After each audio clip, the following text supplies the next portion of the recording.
যখন ইউনিভার্সিটি লাইফে আমরা পড়াশোনা করছি তখন আমি নিজেও একটা হোস্টেলে ছিলাম। তখন আসলে অনেক প্রবলেম। আমরা যেই সার্ভিসগুলো দিচ্ছি সেগুলো তো নেই, জাস্ট থাকা এবং খাওয়ার ব্যবস্থা। আর ক্লিনিং থেকে শুরু করে কিছুই নাই, ওয়াইফাই নাই। তারপরে আরও অনেক ধরনের সিকিউরিটির কনসার্নও থাকে। তো সেখান থেকে আর খাবার দাবারের তো বিষয় আছেই।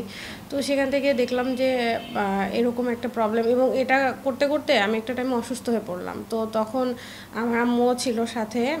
আমি অসুস্থ হওয়ার পরে তারা আসার পরে যখন দেখলো যে এরকম ভাবে তো রাখা যায় না, কোথাও একটা ব্যবস্থা করতে হবে। তো আর নিজের ম্যানেজমেন্টটা খুব ভালো ছিল। আমি যেখানে কিছুদিন ছিলাম, কয়েকজন মিলে ছিলাম, তো সবাই বলছে যে খুব ভালো ম্যানেজমেন্ট তোমার। তো চিন্তা করলাম যে ঠিক আছে, তাহলে কারোর ইয়ে না করে নিজেরাই কিছু শুরু করা যায় কিনা। আম্মু বললো যে নিজেই করো। তো বললাম যে টাকা কোথায় পাবো? তো বললো ঠিক আছে, টাকার ব্যবস্থা করছি, কত লাগবে? তো দেখলাম যে 56,000 টাকা লাগতো। তো এক্স্যাক্ট 56,000ই নিলাম।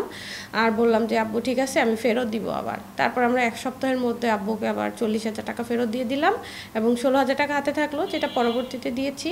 এবং চেষ্টা করেছি যে এইভাবেই গ্রো করার। এবং পরবর্তীতে নিজে যখন জব করেছি, আমি তো ইউনিভার্সিটি টিচার ছিলাম, আমার হাজব্যান্ডও ছিল, দুজনে ভালোই স্যালারি আসলে গ্রো করতাম। দেখা যাচ্ছে একজনের স্যালারিটা রেখে আরেকটা ইনভেস্ট করেছি। তারপরে পরবর্তীতে আমার শ্বশুর বেশ ভালো একটা অ্যামাউন্ট হেল্প করে, যে ঠিক আছে আমার কাছে এই অ্যামাউন্টটা আছে, তোমরা এই অ্যামাউন্টটা নিয়েই কাজ করো। তারপর আবার আমার মামা, খালা বা ফ্যামিলি পার্সন যারা আছে, ফার্স্ট ইনভেস্টর আমাদের হচ্ছে আমাদের ফ্যামিলি পার্সন। তারা আমাদেরকে হেল্প করে যে তোমরা এটা নিয়ে করো যখন যেটা প্রয়োজন হয়েছে। এবং তার পাশাপাশি আমরা কিছু লোনও করি, এবং আমাদের স্যালারির যা টাকা আছে পুরাটাই এখানে ইনভেস্ট করে আর কি শুরু করি। এটা আমরা শুরু করেছিলাম 2015 জুলাই মাস থেকে, এবং এখন পর্যন্ত আল্লাহর রহমতে চলছে। এবং লকডাউনেও আমরা টিকেছিলাম, আমরা আসলে থেমে যাইনি। অনেকেই বলেছে যে কি হচ্ছে বিজনেস করে, এটা করে সেটা করে, কিন্তু আমরা তো জানি যে আমাদের টার্গেটটা কী। সো আমরা থেমে যাইনি। কোয়েশ্চেন যে কত টাকা ক্যাপিটাল আছে, এখানে তো আমরা মনে করি যে টাকাটা মূল বিষয় না, আমি কতজনকে সার্ভিস দিচ্ছি সেটাই আসলে মূল বিষয়।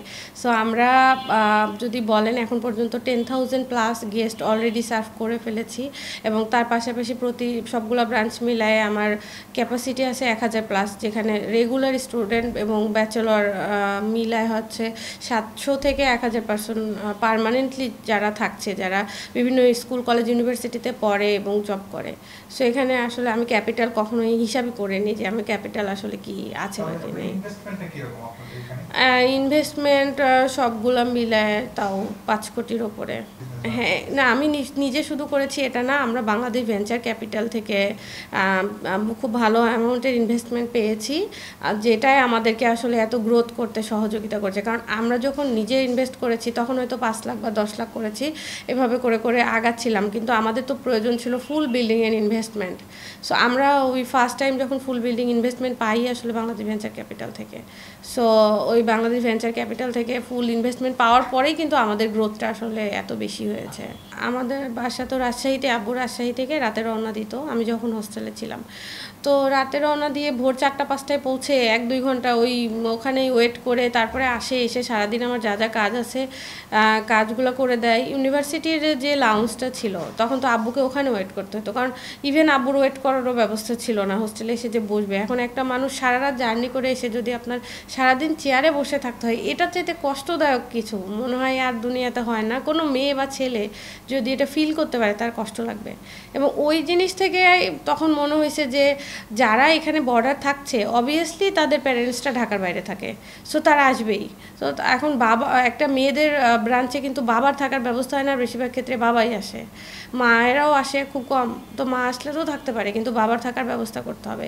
এই জন্য আমরা এই সিস্টেমটা করি যে যারা ঢাকার বাইরে থেকে আসতেছে তারা যেন খুব অল্প পরিমাণ পেমেন্ট করে বাবারা যেন থাকতে পারে। আমাদের মূল উদ্দেশ্য শুধু যে বিজনেস করছি এটা কিন্তু না, এটার পাশাপাশি মানুষের যেন সেবা হয়, মানুষের যেন সেবা পাই, এটাই কিন্তু আমাদের আসলে মূল লক্ষ্য। এবং আমার যে কষ্টটা হয়েছে সেই কষ্টটা যেন অন্য কেউ না পায়, অন্যরা যেন এই সার্ভিসটা নিয়ে হ্যাপি থাকতে পারে, এবং তাদের কাছ থেকে যেন আমরা দোয়া পাই যে না এই প্রতিষ্ঠানটা যারা করেছে আল্লাহ তাদের যেন ভালো করে। এবং এটার মাধ্যমে আমরা সোয়াব পাচ্ছি এবং পাশাপাশি আর্নিংও পাচ্ছি। এবং এখানে আরেকটা বিষয় আমরা করছি যে যেন অনেক মানুষের কর্মসংস্থানও হচ্ছে, সবটা মিলায়।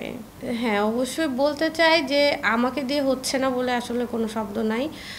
যদি চেষ্টা করে যায় কেউ যে আমি চেষ্টা করে যাচ্ছি কিছু করার, আমি ফেল করতেছি, তাও আমাকে শেষ সময় পর্যন্ত চেষ্টা করতে হবে এবং ভরসা রাখতে হবে একজনের ওপর, যিনি আমাদের সৃষ্টি করছেন, যে আমি পারবই, কোনো না কোনো ওয়েতে আমার বিজনেস হোক, আমার চাকরি হোক, হবেই।